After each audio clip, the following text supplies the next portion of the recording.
Hi guys, welcome to my video on comparing a real Daniel Wellington watch and a fake Daniel Wellington watch. So let's get started with the crown of the watch. As you can see, the arch of the real Daniel Wellington watch is much bigger comparing to the fake one, as it's flat. Continuing on to the logo, if you just take the index, the end of the index, and the center of the watch, you'll actually have that as pinpoints, and then you can see that it's beautifully centered. If you compare it to the fake one, you can definitely see that the logo is much higher than it should be and too close to the index. Just to give you an indication of where the logo should be, you can actually use lines. If you take the third index and just use the top there, you'll see that the initials are just underneath there, but it's also possible that the initials could be a little above the line. Also, the Daniel Wellington name is also underneath the line, but again, it could also be halfway. So if you keep that in mind, just use those indications and you'll be just good. Just use indexes to make it easier for yourself. Also, when you look at the fake one, you can easily see that the position is very different. It's way on top of there, and that's not what it's supposed to be.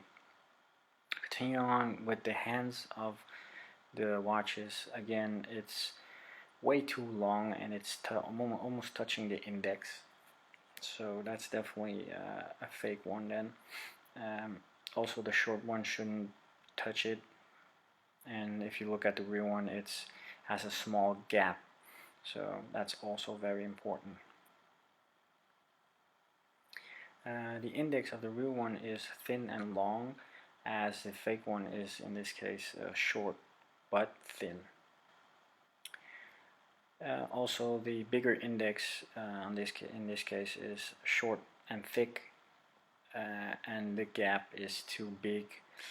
It should actually be a small gap, and it should be thin and long. Now the backside of a classic watch. We'll start with the curved back, and then 3/4 of the way it flattens out.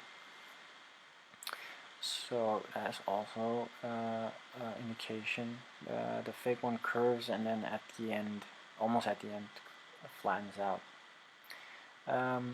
Also, the logo on the back, on the plate itself, and I'm not 100% sure about this, but as far as I've seen, all of the logos and information on the backside are engraved, and the W of the water resistant word should be diagonal to the logo, and also always on top, never on the left or right side or on the bottom of the Daniel Wellington logo. And also the fake ones always are imprinted, and also the circles, the first circle with information inside it, and then the second one with the logo. The backside of the classic is beautifully curved, and it flattens out on the top, as the fake one actually curves shortly and then flattens all the way out. The horns of the classic are on top of the watch and beautifully on the back. That goes smoothly, and at the fake one it actually is stuck on the back and partially on the top. This is the grace. Now the grace, as you can see on the right side, has a glossy finish, and also from the inside, as a real one is actually frosted. It has a frosted finish. The logo again is beautifully centered of the real down Wellington watch, and the fake one on the right side is again positioned way on top. So that's also a good indication to see if it's fake or not. Also, the hands of the fake one is thin, and the real one is actually a little thicker. Also, the longer indicator or longer hand is thin. Again, the crown at this arch is again flat but pointier, and the fake one is flat, and that's it. It doesn't point out, it's just flat. The image is not clear, but it should be as same as the classic one, the classic fake.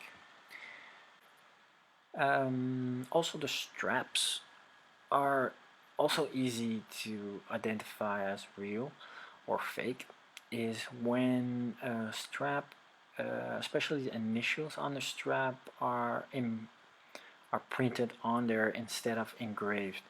They should always be engraved, and this is something I know 100%, and I'm definitely sure of, that all of them should be engraved and not printed on there. This is the end of my video. Thank you for watching. If there are any questions, please let me know. If my information was incorrect, also let me know as soon as possible. Thanks guys. Bye.